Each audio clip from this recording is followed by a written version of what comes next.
আইলরে by কলির কাল, ছাগলের চাটে বাঘের কাল। এইসব লোক কি এদের, আমি তো বললাম এরা একটু অপেক্ষা করেন না, দেখেন না দেশের অবস্থা কি হয়। সব লোক এত নিচ প্রকৃতির লোক যারা, যাদের সম্পর্কে আপনারা আস্তে আস্তে এখন জানতেছেন এরা কি করে, এরা কত নিচু প্রকৃতির লোক, কত নিকৃষ্ট মানুষ। এরা কি সে রাজনীতিবিদ? কি রাজনীতি ওয়াজ করে বেড়াইতো, বেড়ায় মানুষ টাকা দিলে এগুলা তুলিয়া খাইতো। অ্যাডভোকেট ফজলুর রহমান, কুষ্টিয়া ৩ আসনের বাংলাদেশ জামায়াত ইসলামের এমপি মুফতি আমির হামজার যেই বক্তব্য ঘিরে আপনাকে বলছিলাম, তখন যেই উদাহরণটি টেনে বলছিলাম, তারা যে বলেছে যে যুদ্ধের বিরুদ্ধে তারা ছিল না, তারা ছিল ভারতের বিরুদ্ধে, এখন তারা এটা জেনেছে। আপনি একজন বীর মুক্তিযোদ্ধা, আপনি জানেন ১৯৭১ সালে জামায়াত ইসলামের ভূমিকা কি ছিল। রাজনৈতিক বক্তব্যে এই ধরনের মিথ্যাচারের বিরুদ্ধে আপনি কি বলবেন? ছোট্ট করে আপনার যে এক্সপিরিয়েন্স সেটাও জানতে চাচ্ছি। এই সব লোক এত নিচ প্রকৃতির লোক যারা, যাদের সম্পর্কে আপনারা আস্তে আস্তে এখন জানতেছেন এরা কি করে, এরা কত নিচু প্রকৃতির লোক, কত নিকৃষ্ট মানুষ। এরা কি সে রাজনীতিবিদ? কি রাজনীতি ওয়াজ করে বেড়াইতো, বেড়ায় মানুষ টাকা দিলে এগুলা তুলিয়া খাইতো। এখন ঘটনা আমি তো সবসময় বলছি, ঘটনা প্রবাহে এমন একটা আইলরে বাই কলির কাল, ছাগলের চাটে বাঘের কাল। এইসব লোক কি এদের, আমি তো বললাম এরা একটু অপেক্ষা করেন না, দেখেন না দেশের অবস্থা কি হয়। যদি ওরাই ক্ষমতায় যায় বা থাকে, তাহলে বুঝতে হবে যে পৃথিবীতে অন্ধকারের যুগ চলে আসছে এবং এটা আইএমএ জাহেলিয়াত, খুব ক্লিয়ার। আর যদি আধুনিক যুগ বলেন, মানবতার যুগ বলেন, চক্ষুষ্মান যুগ বলেন, রিসার্চের যুগ বলেন, বিজ্ঞানের যুগ বলেন, যাই বলেন আপনি, প্রগতির যুগ যদি বলেন, তাহলে এইখানে এরা হইল নরপশু, নরাদম, নিকৃষ্ট। এরা হইল মধ্যযুগের বর্বরতার দিকে এই পৃথিবীকে নিয়ে যেতে চায়। এখন আপনি যদি তুলনা করতে চান যে আফগানিস্তান একটা খুব প্রগতিশীল দেশ, আফগানিস্তান সাংঘাতিক দেশ, যে দেশের মানুষ শুধু ধর্মের রাজনীতি প্রতিষ্ঠা করার কারণে 1/3 মানুষ নিজ রাতের বেলা না খায় থাকে, মরলে পরে কাফনের কাপড় না দিতে পারলে পাহাড়ের উঁচুতাকে ফেলে দেয়, সেই সব দেশের মতো যদি হইতে চান বেহেশতে যাওয়ার জন্য, সেটাতে আমার কোনো কথা নাই। এইসব নির্বুদ্ধের সাথে আমি কোনো কথা, আপনি যে নামটা বারবার আনতেছেন, তো এরা কি, এরা এদেশের রাজনীতির কি, এদের কি আছে?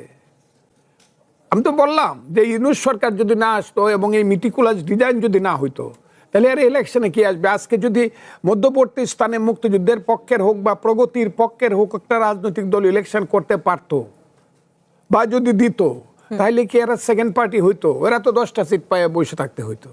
এরা কে? এটা তো সর্বনাশ হচ্ছে দেশের। এইসব মানে কি বলবো, অন্ধকারের যুগের জীবদেরকে রাজনীতির নেতৃত্বে আইনে এদেরকে দেখায় টাকায় মিথ্যা কথা প্রতিদিন।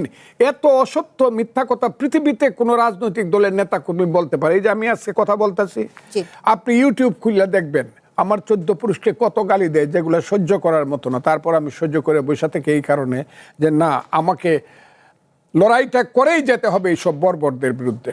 আমি এই দেশ বাংলাদেশ মুক্তিযুদ্ধ করে আমরা বানাইছি, বাংলাদেশের মানুষ আমরা সৃষ্টি করছি। বাংলাদেশ যে দেশের জাতি ছিল, রাষ্ট্র ছিল না, আমরা জাতিরাষ্ট্র একটা তৈরি করছি এবং এখন জাতিরাষ্ট্র না হয়ে এটা সর্বজাতির একটা রাষ্ট্র হয়েছে বাংলাদেশের রাষ্ট্র।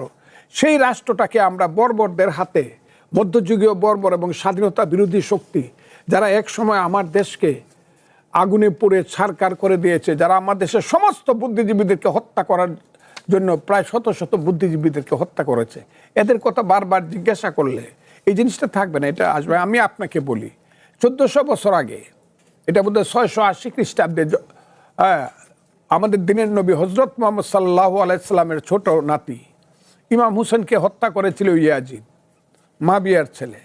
তখন কিন্তু ইয়াজিদের নামে খুতবা পড়া হইতো, আর-সুলতানু জিল্লুল্লাহ, খুতবা পড়া হইতো ইয়াজিদের নামে। এখন কি পৃথিবীতে ইয়াজিদের নামে খুতবা পড়া হয়? এখন কি পৃথিবীর মানুষ, মুসলমানরা ইয়াজিদকে সমর্থন করে? একমাত্র দেখলাম এই যে ওহাবি যারা, নজদির যারা সমর্থক, ওহাবি যারা আমার দিনের নবী মুহাম্মদ সাল্লাল্লাহু আলাইহি সাল্লামকে বলে যে উনি তো বড় কিছু না, উনি আমাদের বড় ভাই। এইসব ওহাবিরা ছাড়া আর পৃথিবীর সমস্ত মানুষ বিশ্বাস করে যে সত্যের জন্য, ন্যায়ের জন্য, ধর্ম রক্ষার জন্য, আল্লাহ রসুলের সব কিছুকে প্রোটেকশন দেওয়ার জন্য কারবালার ময়দানে আমাদের দিনের নবী হযরত মুহাম্মদ সাল্লাল্লাহু আলাইহি সাল্লামের দৌহিত্র ইমাম হুসেন, এবং উনি আমাদের, এখন আপনি পৃথিবীতে মুসলমানদের মধ্যে জিজ্ঞাসা করেন কে ইসলাম প্রেমিক, এটা নিশ্চিন্তে সবাই বলবে একদম 100% যে ইমাম হুসেন হল ইসলাম প্রেমিক বা আল্লাহ প্রেমিক বা নবী প্রেমিক। আপনি এই যে 1757 সনে সিরাজউদ্দৌলাকে হত্যা করাইল মির্জা জাফর, লর্ড ক্লাইভের সঙ্গে মানে যুক্ত হইয়া তার বিশ্বাসঘাতকতার মাধ্যমে 100 বছর অর্থাৎ 1897 সন পর্যন্ত 1857 সন পর্যন্ত, যেটাকে সিপাহী বিপ্লব বলা হয়, সেই পর্যন্ত কিন্তু মানুষ বলতো মীর জাফর দেশপ্রেমিক, সিরাজউদ্দৌলা বিশ্বাসঘাতক। কিন্তু 1857 সনের পরে প্রতিষ্ঠিত হলো না, যারা ব্রিটিশের কাছে ষড়যন্ত্র করে দেশ দিয়েছে তারা কোনোদিন দেশপ্রেমিক হইতে পারে না। মীর জাফর বিশ্বাসঘাতক, সিরাজউদ্দৌলাই ছিল দেশপ্রেমিক। আজকে এটা প্রতিষ্ঠিত বাঙালিকে জিজ্ঞাসা করেন কে দেশপ্রেমিক, মীর জাফর।